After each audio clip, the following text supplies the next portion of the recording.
좋아요, 구독. 지금 스튜디오에 인포스탁 데일리 최양호 기업정책연구원장 모셨습니다. 원장님 어서 오세요. 네, 반갑습니다. 네, 어제 장중에 SK하이닉스 공시가 나왔었는데요. 네. 지금 반도체 겨울이 먼저 왔다라는 이야기들 네. 나오고 있는데 대규모 투자 소식을 또 알렸습니다. 이런 상황 속에서 저희는 대체 반도체 어떤 식으로 접근해 봐야 될지 좀 궁금해지는 상황인데 3년 후 완공을 목표로 지금 15조 원을 들이겠다라고 이야기를 했는데 이번 사업 확대로 인해서 SK하이닉스가 앞으로 좀 어떤 식으로 좀 영향을 받게 될지 궁금해지는데 지금 이 투자 소식이 좀 유의미한 영향을 끼치게 될까요? 지금 박수로 환영할 수 있는 부분들이고요. 이제 말씀하신 대로 두 가지 점에 지금 착안을 한 것 같습니다. 2025년도에 지금 이제 반도체 겨울이 오면서 이제 조금 떨어지는 부분들인데 2025년이면 다시 반등한다는 그거 하나하고 그다음에 지금 SK 하이닉스가 낸드 프레시에는 세계 점유율 2위인 줄 알았는데 역전이 됐어요. 그래서 키옥시아가 지금 2등으로 올라가고 지금 3등으로 밀려 있는 상태인데 워낙 SK가 처리할 수 있는 웨이퍼의 물량이 작습니다. 삼성 같은 데는 65만 장, 그다음에 일본도 52만 장 하는데 지금 SK는 한 25만 장 정도 하거든요. 이거 한 50만 장까지 이제 이거를 올려야 사실 규모의 경제가 될 수 있고 특히 지금 가격 경쟁을 하는 입장에서는 이런 정도의 가격 메리트를 가야 되는 부분들이 있습니다. 거기다가 지금 이제 하나 굉장히 지금 특이한 상황이 뭐냐면 애플이 지금까지 안 쓰던 그 양쯔 메모리 YMTC에서 낸드 프레시 공급처 3회 공급처로 지금 지정을 했어요. 근데 여기가 잘 아시겠지만 지금 176, 128 이런 거 하다가 지금 232로 갑자기 이 낸드 프레시의 어떤 기술적인 이 성장성을 지금 보인대거든요.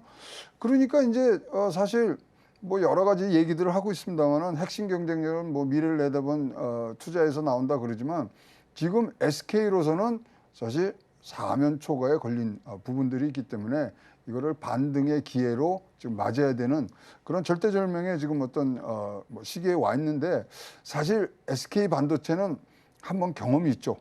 2012년, 2012 어게인. 뭐냐면 그때 적자 상태로 해서 이제 하이닉스를 SK 하이닉스로 사명을 바꾸면서 진짜 적자 상태에서 과감한 투자를 하고요. 그것이 이제 바로 효과를 보면서 흑자 전환하고 그 다음에 2017년, 18년도 슈퍼 사이클에서 최대 성과를 내는 아주 공식화되어 있는 듯한 굉장히 과감한 투자에 의한 승기를 잡은 적이 있어요. 그래서 이번에도 15조 정도를 지금 투자를 해서 M17이라는 그 공장 옆에 M17X15인가요? 거기를 지금 확장을 하는 부분들로 갔는데 그때하고 지금하고 좀 다른 게 두 가지입니다. 첫째, 2012년도에는 46조라는 돈을 진짜로 쏟아붓습니다. 그러면서 어떤 발판을 만들었고요. 그리고 2015년도에서 지금 17년도 하면서 최대 성과를 낼 때는 뭐가 받쳐졌냐면요. 모바일 전화기에 아주 폭발적인 수요 확대가 있었는데 지금은 좀 그런 걸 기대할 수 없는 부분 이런 것들이 지금 굉장히 우리가 의문점으로 나올 수 있습니다. 근데 7월 달에 보시면 SK 하이닉스 이사회에서 청주 공장의 확대에 대해서 그걸 보류한다 그랬단 말이죠, 그때. 근데 지금 한 달 반, 2달 만에 이것을 다시 뒤집어서 시설 투자를 과감하게 한다는 부분들은 결연한 의지를 표현하면서도 또 쫓아오는 다른 경쟁업체의 그런 위기감 이런 것들이 혼합적으로 지금 섞여 있는 그런 투자 결정이 아니었는가 이렇게 보여집니다. 네, SK하이닉스가 7월만 하더라도 공장 증설을 좀 보류를 하겠다라는 입장을 밝혔었는데 2달여 만에 이 모든 입장들을 번복하는 상황이 됐습니다. 그만큼 지금 이 반도체 시장, 업황 자체는 겨울이다 이야기들 많이 나오고 있지만 경쟁이 워낙에 또 격화되고 있는 시장이다 보니까 이 선제적인 투자를 좀 집행하게 된 게 아닌가 이렇게 평가를 해볼 수 있을 것 같습니다. 네, 경쟁이 정말 격화가 되고 있는데 네. 뭐 아까 원장님도 낸드 플랫이 지금 뭐 계속해서 적층 그렇죠. 경쟁이잖아요. 네네. 그만큼 이제는 내가 선두다라고 뭔가 이제 자부하긴 안심하긴 이른 상황이 되는 그런 상황들인 것 같은데 자 그렇게 되면 한 3년 후쯤 K 반도체 위상은 어느 정도가 될까요? 그러니까 지금 초격차 기술을 그 간격을 유지를 해야 되는데 뭐 잘 아시는 그 뉴스는 여러분 아시겠지만 SK가 238 일단 세계 최초로 이거를 지금 이제 개발이 성공을 했거든요. 그래서 176에서 236까지 지금 1년 7개월 만에 몰아치듯이 가는 이런 기술적 우위를 바탕으로 해서 지금 가는데 그렇다고 다른 데서도 뭐 가만히 있냐? 그게 아니지 않습니까? 그래서 마이크론도 232단을 지금 했고 아까 말씀드린 YMTC 양쯔 메모리도 지금 232 거기는 128단에서 지금 바로 뛴 거예요. 176단은 안 하고.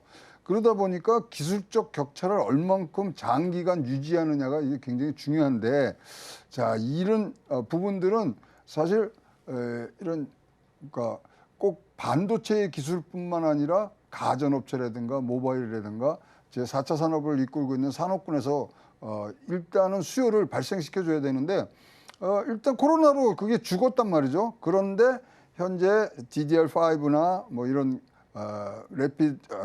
사파이어 래피드 같은 CPU를 바꾸는 부분들의 흐름이 다시 생기는 부분들이 있어서 거기에 지금 SK가 초점을 맞추고 가는 부분. 따라서 이런 세대 교체에 데이터 센터 등의 세대 교체가 진행되고 있는 상황에서는 교도 확보가 제일 중요하고 그러면 얼마나 좋은 많은 적층을 한 고기술의 낸드 플래시를 적정한 가격에 생산을 해내느냐 그런 차원에서 지금 생산 캐파도 늘리면서 지금 유지하고 있는 초격차 기술을 조금 더 상향하는 부분들이 있는데 사실 SK가 지금 잘하고 있는 게 뭐냐면 하이 브로드윈스 메모리라서 HBM이라는 이 반도체가 있습니다. 그거를 지금 사실 엔비디아의 4세대를 지금 공급을 하고 있거든요.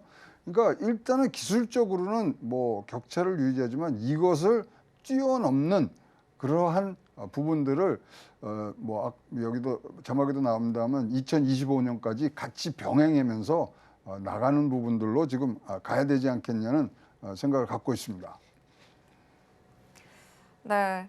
자, 지금 이 반도체 시장 일단 계속해서 최영우 원장님은 그래도 좀 긍정적인 의견들을 제시해 주고 계신데 저희가 반도체를 이야기를 할 때 이야기를 지금 안 할 수 없는 게 재고 문제가 있는 것 같습니다. 재고가 계속해서 좀 쌓이는 상황이다 보니까 이게 지금 반도체 업황을 더 무겁게 누르고 있다. 이런 이야기들도 나오고 있는 상황인데 더군다나 지금 이 금리가 인상되는 건 그렇죠. 피할 수가 없는 상황인데 금리가 인상되다 보면 이 소비가 아무래도 침체가 돼서 재고가 맞습니다. 더 쌓일 수도 있다. 이런 이야기들도 있더라고요. 자, 그러면 재고 소진이 이렇게 계속해서 늦춰지고 재고가 점점 더 쌓이게 된다면 이런 부분들이 하반기 기업 실적 또 이런 글로벌 경쟁 구도에 있어서 좀 나쁜 영향을 끼치게 되지는 않을까 걱정되거든요. 이 부분은 어떻게 보시나요? 그러니까 뭐 그 지금 질문 속에 답이 있었습니다. 경기가 회복되는 그런 신호가 오기 전에는 어떤 상방향의 어떤 모멘텀을 지금 우리가 장착하기에는 좀 어려움들이 있는데 현재로 지금 알려지기는 낸드 플래시 재고가 10주에서 14주입니다. 근데 아까 말씀드리지만 DDR5라든가 이런 새로운 뭐 장비로서의 전환 과정이 지금 빠르게 움직인다면 사실 이게 진짜로 하면은 지난달에 이것들이 시작이 됐어야 되는데 지금 몇 분기 지금 밀린 거거든요. 그렇다면 내년도 초부터는 이 DDR5의 수요가 지금 늘어나는 부분들 이런 것들이 같이 맞물려서 간다 그러면 사실 재고 물량에 대한 걱정들은 좀 없어질 것 같고요. 그런 차원에서 지금 다른 데도 같이 지금 DDR5의 산업 영역을 지금 늘려가고 있는 부분들이라서 다른 데가 들어왔는 데서 절대로 이거는 나쁜 거는 아닙니다. 왜냐하면 이게 파일을 크게 하고 있거든요. 그래서 그런 부분들이 계속 유지되는 한 굉장히 뭐 사실은 2025년도가 제가 보기에는 슈퍼 사이클이 올 것 같아요. 그리고 특히 4차 산업혁명에 지금 기로에서 굉장히 중요한 변곡점을 맞을 것 같고요.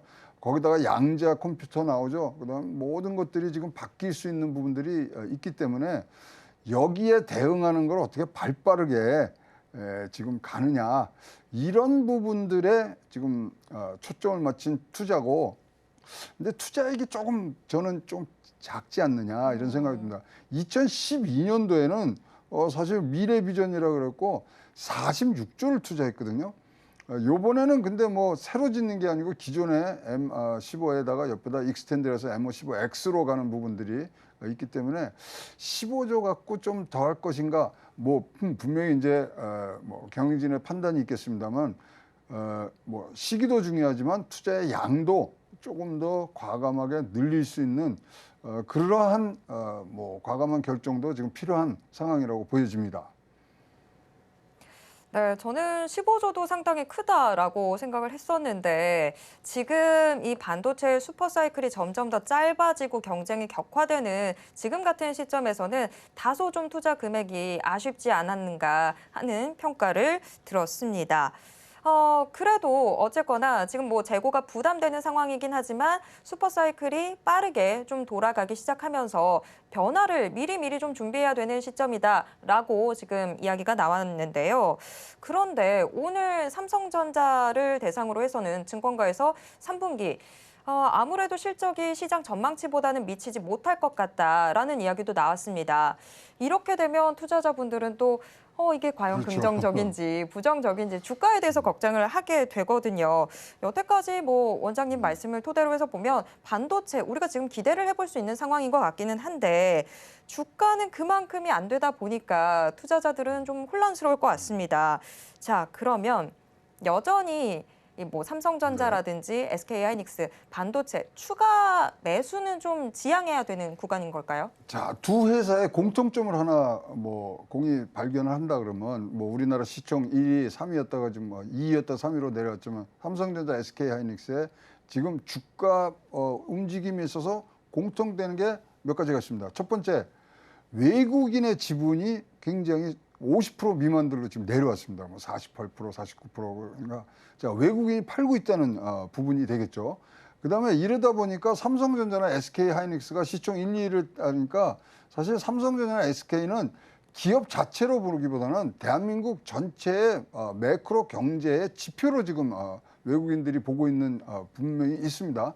그러다 보니까 지금 뭐 강달러라든가 뭐 여러 가지 여러분들이 알고 계시는 인플레이션, 그다음에 스태그플레이션, 우크라이나 전쟁 이런 것들이 기업의 실적 외의 요소로 삼성전자, SK에 지금 뭐 쏟아붓고 있는 상황이라고 보여지거든요. 자, 그게 그런 장기간 갈 수 있느냐? 뭐 지금 장기화되고 있는 상황이 있기 때문에 우려감은 아직도 있습니다만은 이거는 끝내려고 하는 노력들이 전 세계적으로 일어나고 있기 때문에 그것만 한번 잘 풀린다면은 장기 매수의 매력이 굉장히 높은 상황이고요. 자, SK만 보더라도 그렇죠. 2007년도에 3만 원 했거든요. 근데 이것이 2008년도 가면은 6천 원으로 떨어져요. 그러다 다시 지금 15만 원 왔다가 지금 뭐 다시 이제 좀 떨어져서 지금 현재 상황을 유지하는 거니까 뭐 반도체 산업이란 건 사이클 산업입니다. 올라가고 내려가는 구간들이 분명히 존재하기 때문에 자 그러면 바닥을 우리가 쳤다는 것이 확인이 되면은 여기야말로 굉장히 좋은 사이클대로 갈 수 있는 부분들이 굉장히 많은데 자 이 두 번째 삼성전자와 SK 하이닉스의 공통점이 또 뭐가 있냐면 주기가 옛날에는 5년으로 해갖고 굉장히 많은 전문가들이 그것을 뭐 아주 금가옥조처럼 여겨서 이때는 올라가고 했는데 잘 맞았어요.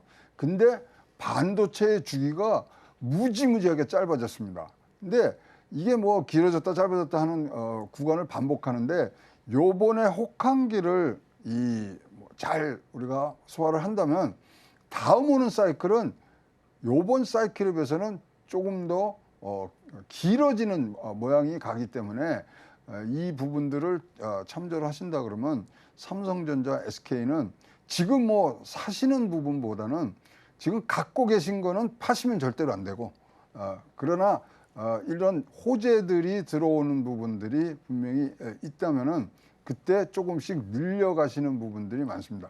자, 지금 반도체 업계에서는 제일 걱정하는 게 뭐냐면 삶과 죽음의 치킨 게임이 내년 초에 있다는 거죠.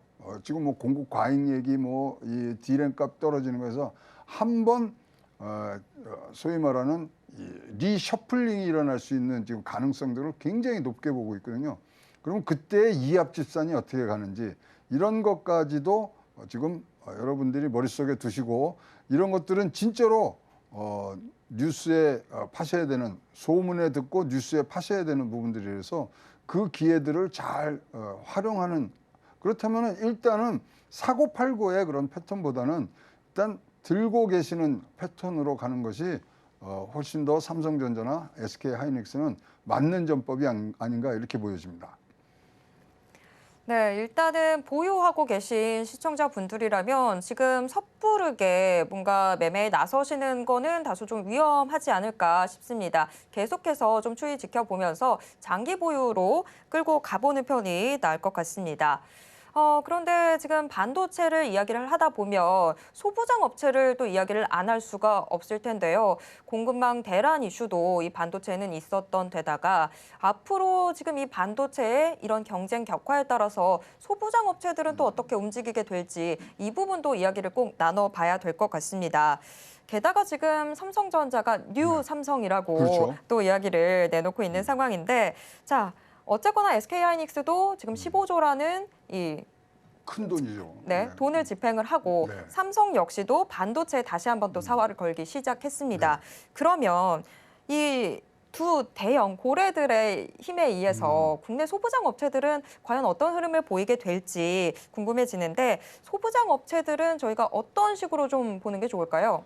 일단 저는 소부장 업체의 이제 이 가장 투자 전략의 첫 번째는 뭐냐면 지금 공급망 재편이 되고 있는데 이것이 어떤 식으로 결말이 나느냐가 지금 제일 중요합니다. 만약에 뭐 반도체 동맹 칩4 같은 경우가 뭐 미국 생산을 위주로 가는 부분들로 우리에게 역할이 맡겨진다면 사실 우리가 해외 진출해야 되는 부분들이 있거든요. 그래서 공급망 개편화에 따라서 소부장 업체의 이제 투자 전략이 좀 바뀌어야 되는 부분들이 있기 때문에 개별을 보셔야 되는데 특히 이제 우리가 이제 소재 쪽 같은 경우를 보면요.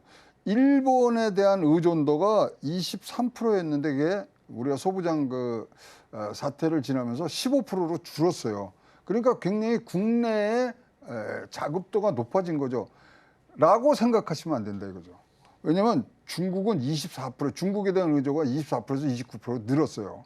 그렇다면 국내에서 지금 소부장이 굉장히 독립적이고 국산화를 많이 하려고 노력을 하면서도 지금 급하게 돌아가는 부분들에 있어서는 아직도 소부장에 대한 해외 의존도는 굉장히 지금 뭐 우리가 생각한 그러한 속도로 지금 진행이 되고 있지는 않습니다만은 여기에 여러분들이 생각을 좀 가지셔야 되고 그다음에 두 번째 보셔야 될 거는 반도체의 사이클이 굉장히 짧아졌다는 말씀을 다시 한번 드리겠습니다. 그렇기 때문에 이런 변동 주기가 많아서 첫째 사이클이 올라가는 상황에서는 뭐 잘 아시겠지만 장비 쪽에 먼저 투자를 하셔야 되고요.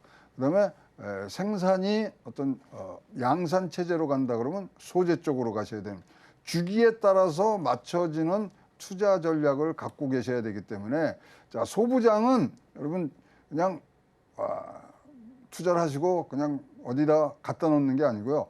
활발하게 여러분들이 사고 파시고 이 업체를 옮겨 다니니까 업체라는 게 뭐 A 업체 똑같은 소재를 하는 데서 옮겨 타는 게 아니라 장비 쪽으로 가신다든가 소비 쪽으로 가신다든가 소재 쪽으로 가신다든가 이러한 부분들의 선구안이 굉장히 필요한 부분들이 있기 때문에 전체적으로는 올라가는 흐름에서도 이런 수익률이 굉장히 차이가 날 수 있는 부분들이 있어서 자 지금 그럼 저보고는 어디를 사겠냐 그러면 일단은 장비 쪽에 여러분들이 눈여겨 보셔야 되는 지금 설비 투자는 굉장히 많이 지금 생각들을 하십니다. 삼성전자나 SK하이닉스도. 그래서 그런 부분들을 지금은 하시고 그래서 생산에 들어가면서 소재 뭐 이런 부분들로 여러분들이 선구안을 가지시고 이 부분은 굉장히 많은 데이터로 전문가들이 갖고 있습니다. 그래서 그 패턴을 잘 따르시면은 굉장히 좋은 소부장 관련주에 대한 수익이 투자가 되지 않겠냐 이렇게 보여집니다. 네, 반도체 생산 이 대표주들은 조금 더 긴 안목을 갖고 장기 투자로 임해야 되겠지만 반도체 소부장주들은 아무래도 조금 더 짧은 시각으로 이슈의 변화에 따라서 이 투자의 포인트를 좀 잡아 나가는 자세가 필요해 보입니다. 더군다나 뭐 우리가 반도체 하면 일단은 장비주가 먼저 움직이지라는 공식들을 생각을 하게 되는데 그보다는 이 반도체 생산 대표주에서 어떤 이슈들을 꺼내 드는지에 따라서 이 소재인지 장비인지 이런 부분들 좀 판단을 해 보시는 편이 좋을 것 같습니다. 반도체 이 투자에 관해서 질문하는 중에 하나가 그거예요. 소부장에다 할 거냐 아니면은 반도체 칩을 만드는 칩 공급체에 할 거냐. 둘 중에 어디다 투자를 하시겠어요? 글쎄요. 칩 생산 업체가 항상 수익률이 좋았습니다. 그러니까 삼성전자나 하이닉스에 직접 투자하시는 것도 여러분들이 좋은 투자가 소부장에 비해서는 좀 소부장은 일이 많아요. 사고 팔고 부분들 그다음 선구안 문제 뭐 이런 거 있기 때문에 여러분들 그런 전체적으로 봤을 때는 이 소부장보다는 직접으로 반도체를 생산하는 원 업체가 조금 더 안정적이고 효과적일 수 있다는 생각은 개인적으로 갖고 있습니다. 좋아요, 구독!